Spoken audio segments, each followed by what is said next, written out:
तो बड़ा सुंदर ही प्रसंग ये है कि भगवान के साथ, भगवान के आश्रम के पास चित्रकूट के वासी भी मौजूद है, संत समाज भी मौजूद है और अवध से जाने वाले भरत के साथ सभी अवधवासी मौजूद हैं।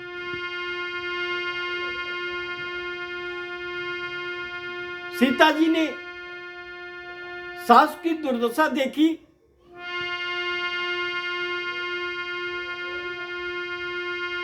अपार दुख में डूब गई, चरण वंदना करती हैं, आशीर्वाद लेती हैं, माताओं के, गुरुओं के, सबके सासु माताएं भगवान सबको उचित आसन देकर के बैठाते हैं। सबके चेहरे पे एक अजीब सा सन्नाटा छाया है। भगवान को देख करके जितने सब सुख पा रहे हैं उससे ज्यादा दुखित हैं, क्योंकि अवध पे, संपूर्ण अवध पे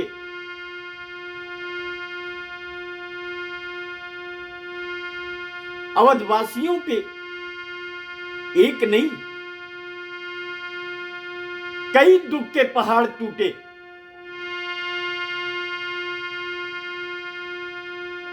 महाराज दशरथ से कैकेयी का वरदान मांगना, राम का बन जाना,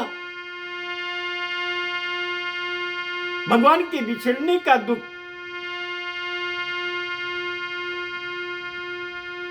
महाराज दशरथ का निधन हो जाना। तो बाबा लिखते हैं कि बिकाला स्नेहा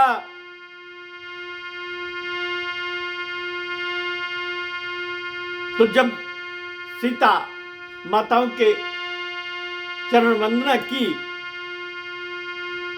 तो बाबा वो सुंदर चौपाई देते हैं कि लागी लागी पग सबना सिया बेटा तियाती अनुराग अहृदय असीस ही प्रेम बस रहिया भरिया सुहाग। अपना दुख भारी है, सासु माताओं का पुत्री को अमर सुहाग का आशीर्वाद दे रही हैं।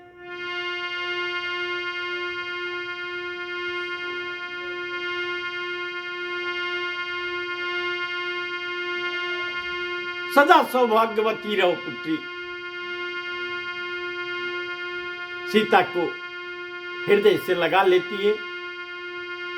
तीनों सासु माताएं, गुरु वशिष्ठ आते हैं,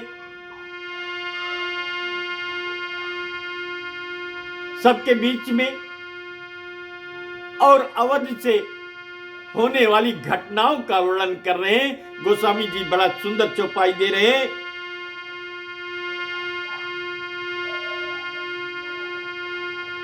कि कही जग गाती माँ इक मुनि नाता, कही जग गाती माँ इक मुनि नाता, कहे या कछु का पर मारत गाता। सीता के साथ संपूर्ण रानियां और सकल समाज वहां पे विराजमान, सब रुदाली भाव में, सब दुखित और सबके नेत्रों से आंसू गिर रहे हैं। क्या विधाता के घर पर भी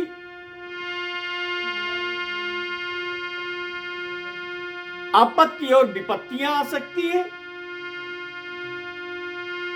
तो बाबा कहते हैं कि चाहे वो ईश्वर ही शरीर धारण करे, चाहे गंधर्व शरीर धारण करे, चाहे कोई जीव शरीर धारण करे, लेकिन जगत में शरीर धारण करने वालों को दुख और सुख दोनों ही परिधियों से गुजरना है।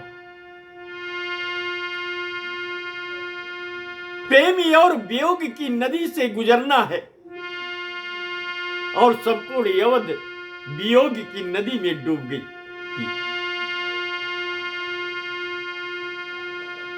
तो बिकाला सनेहा सिया सबरानी, अब बैठा न सबही कहे वह गुरु ज्ञानी। वशिष्ठ जी संबोधन कर रहे हैं कि आप लोग धैर्य रखिए, हम बताते हैं। भगवान गुरु से कहते हैं, सीता माताओं से कहती हैं कि हम जिस तरह आपकी साजो सज्जा देख करके अवध से निकले थे, ये क्या और क्यों कैसे हो गया?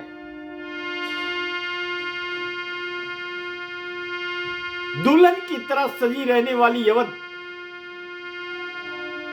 सीता की सासु माताएं जो फूलों की राहों पे चलती थी, सिंह की दहाड़ थी,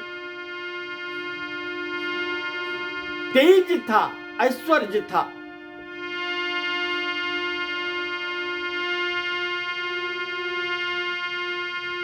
तो गुरु वशिष्ठ जी सबको संबोधित करते हैं, परमार्थ की कथाएं कहते हैं, धैर्य की बात करते हैं, समय बलि होता है इस बात को कहते हैं।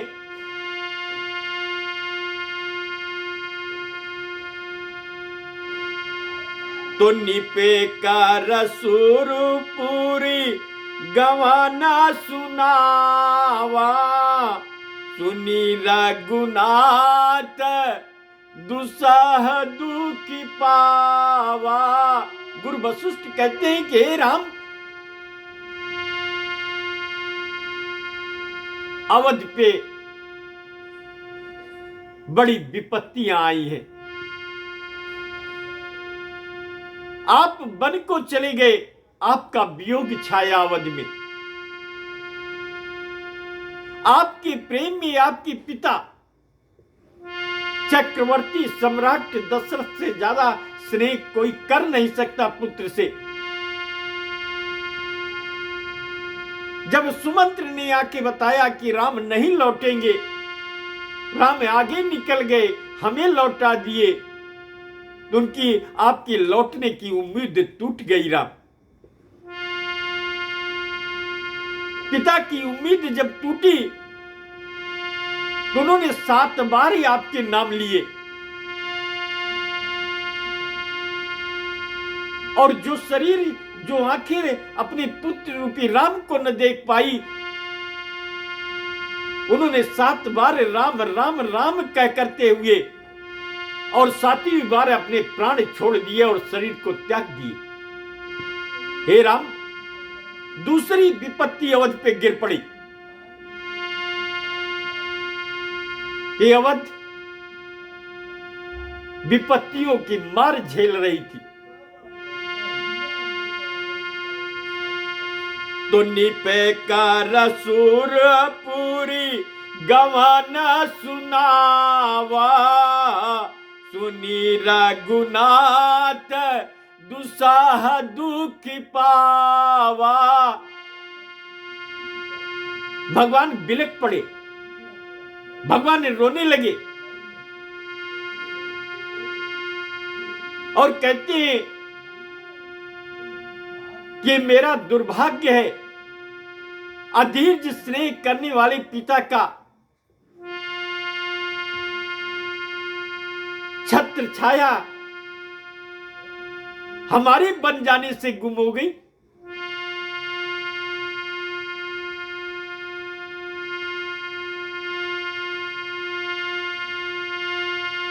भगवान राम को, देवी सीता को, भरत राम के कंधी को सहारा देकर के राम को बैठाते हैं। तो मरण हेतु, बड़ी चौपाई बाबा देते हैं कि मरण हेतु निज नेहु विचारी, अभेयति विकाला धीरे दूरी धारी। जन्म तो कई होंगे धरती पे, छोटे बड़े सभी प्रकार के शक्तियों के जन्म इस धरती पे होते रहते हैं, लेकिन महाराज दशरथ के कोख से राम क्या दोबारा पैदा होंगे? महाराज दशरथ की गोद में क्या राम फिर दोबारा इस जगत में खेलेंगे?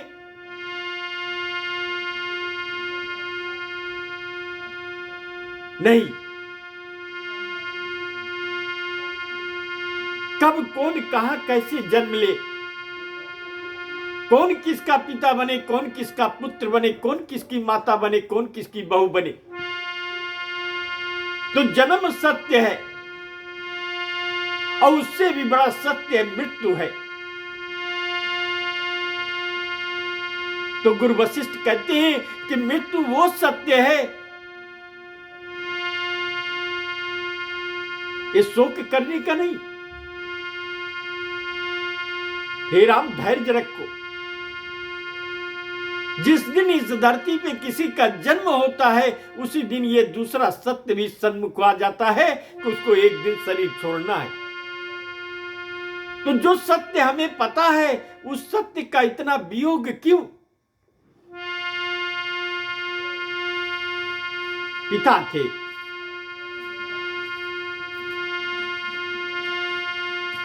तो मरण हेतु निज नेहु विचारी, बेयति विकाला धीरे दूरी धारी। हे राम धैर्य रखो,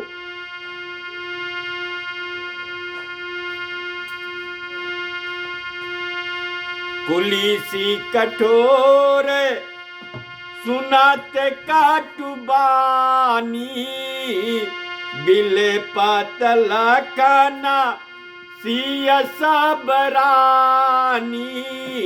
बिले पातला काना सिया सबरानी। अब बाबा लिखते हैं कि सो का विकाला अति सकल समाजू, सो का विकाला अति सकल समाजू, मानहु राज अकाजे हुआजू। चित्रकूट में शोक की ऐसी घटा छाई कि वहां के पेड़ पौधे वन वृक्ष नदियां भी उदास हो गई।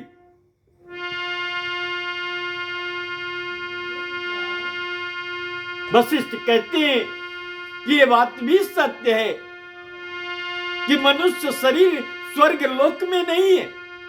हे राम आपकी वैकुंठ में मनुष्य शरीर नहीं है। स्नेह का, दुख का, सुख का, रिश्तों का, संबंधों का जो भाव है, जो आनंद है, जो ये एहसास है, जो भोग है, ये उस वैकुंठ में नहीं है राम।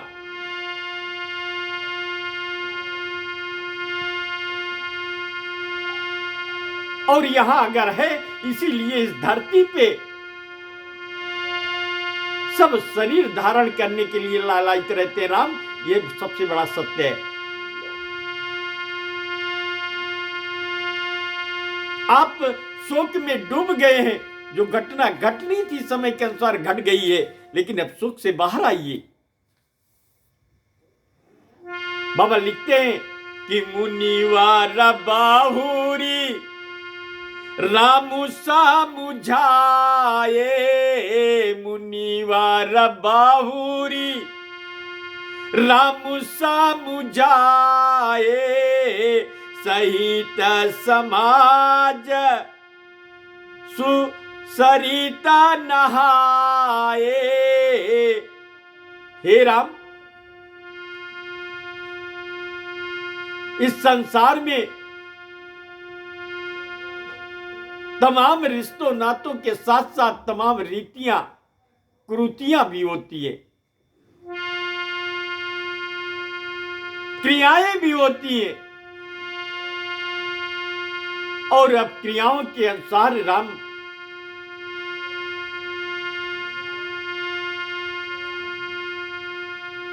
मंदाकिनी नदी में स्नान कीजिए। भगवान और सकल समाज जाकर के चित्रकूट में मंदाकिनी नदी में स्नान करते हैं। भगवान उस दिन कुछ नहीं ग्रहण करते, पिता की बातें सोच सोच करके भगवान सारी रात गुजार देते हैं।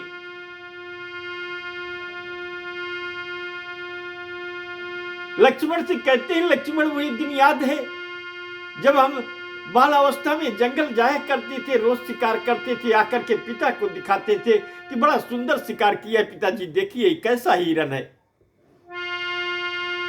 और फिर बिलख पड़ते थे राम।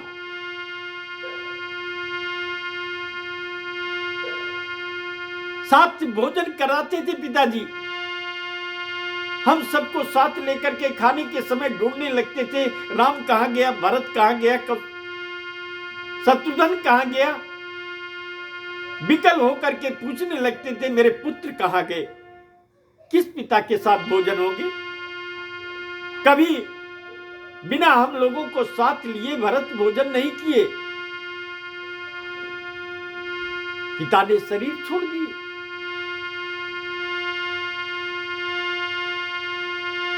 तो व्रत निरांबु ते ही दीना प्रभु की ना, अमुनि हूं कहे जल काहू नलीना।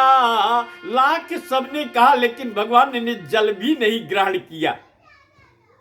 इस कदर पिता के स्नेह में, पिता के गुजरने के बाद शोक में भगवान डूबे।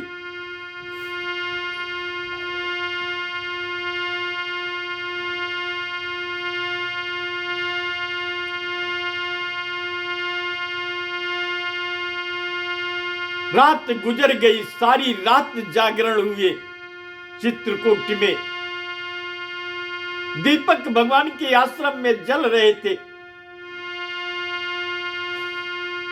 और महाराज दशरथ की और उस समय के साथ होने वाली घटनाओं का जिक्र होता रहा। लाखों की भीड़ चित्रकूट में इकट्ठा है भगवान के आश्रम पे। महाराज दशरथ का शोक मनाया जा रहा था। सुबह होती है, भगवान उठते हैं, गुरु वशिष्ठ आज्ञा देते हैं,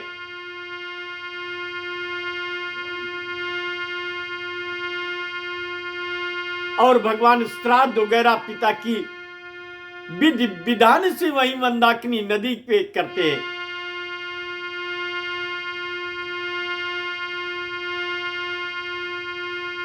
सारी विधि विधान से महाराज दशरथ की क्रिया करते हैं। बाबा कहते हैं कि वाकई दशरथ जैसा पुत्र से स्नेह करने वाला इस धरती पे न पैदा हुआ है न होगा। क्योंकि दशरथ कहते हैं कि संसार में शरीर छूटने से पहले मोह अगर छूट जाए तो ठीक है। जिसके स्वयं राम पुत्र रहे, स्वयं भगवान पुत्र रहे, उसकी आत्मा मुक्त नहीं हो पाई।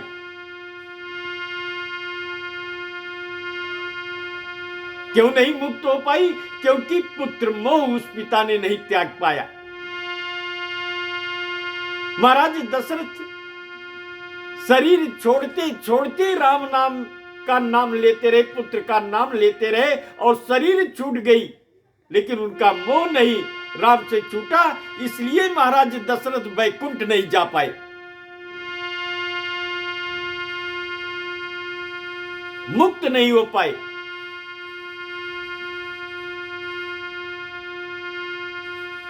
मुक्त कब हुए? जब भगवान लंका की भूमि पे दशानन को मार करके और धर्म की स्थापना किए, तो सारे देवता भगवान को फूलों की वर्षा कर रहे थे, राम की सराहना कर रहे थे। महाराज दशरथ वहीं से अपने पुत्र को देख रहे थे, वो भी फूल फेंक रहे थे। भगवान ने देखा कि मेरे पिता भी आज भी मुझे देख रहे हैं शरीर छोड़ने के बाद।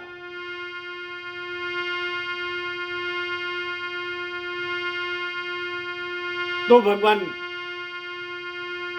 कृपा दृष्टि करते हैं। तो बाबा कहते हैं कि संसार में रिश्तों का सुख छोड़ करके वैकुंठ कोई नहीं जाना चाहता, उन रिश्तों के सुख में डूबा रहना चाहता है। प्रेम का सुख, अद्भुत सुख। तो करी पीतु क्रिया, बाबा बड़ी सुंदर चौपाई दे रहे हैं कि करी पीतु क्रिया वेद जसी बारानी, करू पीतु क्रिया वेद जसु बारानी, बेपुनीति पा तकता मतारानी, जासु नाम पावके याद तूला, असुमीरत सकाला सुमंगल मूला। संसारिक रिश्तों नातों के साथ, मर्यादाओं के साथ, बंधनों के साथ सारी क्रिया भगवान वेद के अनुरूप करते हैं और शुद्ध होते हैं।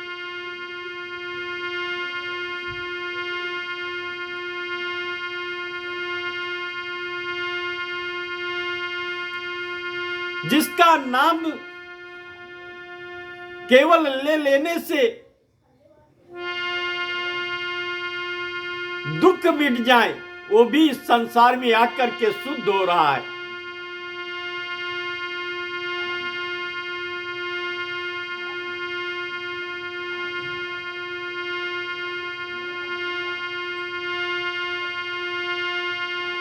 तो भगवान बाबा बड़ी सुंदर चौपाई लिखते हैं कि जिसका नाम लेने से शुद्ध हो, वो शुद्ध हो रहा है संसार में शरीर पाकर के। तो जासु नाम पावक याद तूला, असुमीरत सकल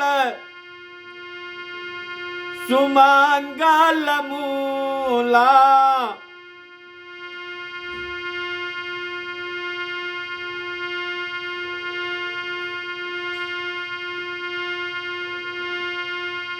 गुरु वशिष्ठ कहते हैं, हे राम तुम धर्म के सेतु हो, जो आप करोगे, जो आप जैसे करोगे, युगों युगों तक ये संसार उसी रास्ते पे चलता रहेगा। हे धर्म से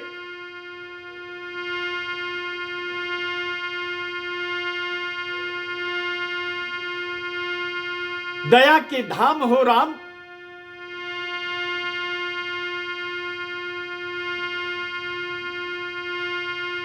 याद आया इसी पे एक प्रसंग कि भगवान को मांगने के लिए जब विश्वामित्र जी महाराज दशरथ के पास गए तो महाराज दशरथ ने कहा कि हे राजन, आप तो स्वयं इतने शक्तिशाली हैं, आपको मेरे पुत्रों की जरूरत क्या पड़ी? क्यों मेरे पुत्र आप ले जाना चाहते हैं? आप तो स्वयं राजा रहे और शक्तिशाली राजा हैं, आपको राक्षसों से कैसा भय? तो विश्वामित्र जी ने कहा कि हे महाराज, हे राजन,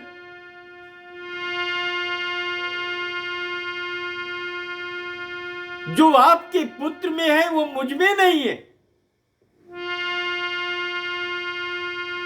महाराज दशरथ कहते हैं क्या मेरे पुत्र में है वो आप में नहीं है? कहा आपके पुत्र में क्रोध नहीं है। हे राजन, आपके पुत्र में क्रोध नहीं है और मेरे अंदर क्रोध है।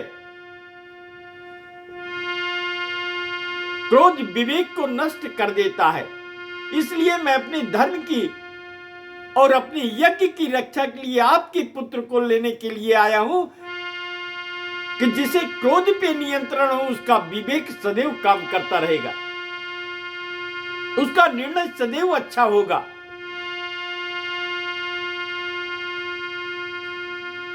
तो हे राजन, यहां चित्रकूट में वशिष्ठ जी कह रहे हे राम, तुम धर्म के सेतु, आप जैसा धर्म पालक, आप जैसा प्रेमी, आप जैसा दया करने वाला, कोई आपको गालियां देता रहे, निंदा करता रहे, लेकिन फिर भी अगर उसे आपकी जरूरत पड़ गई, उस पर आपदा आ गई तो आप उसके दुख में शरीक हो जाते हो, आप उसे दुख से उबारने के लिए पहुंच जाते हो, आप दया के सेतु हो।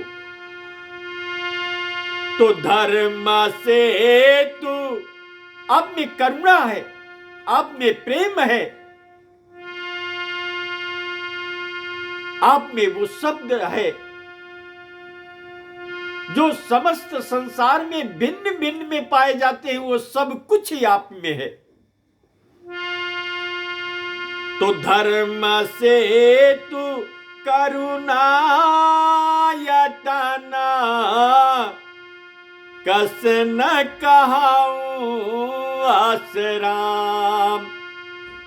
लोग दुखित दीन दुई दरस, देखी लहाऊं विश्राम। और इस तरह चित्रकूट में होने वाली इस छोटी सी घटना का वर्णन हमने किया। बोलो श्री हरि भगवान की जय, उमापति महादेव की जय।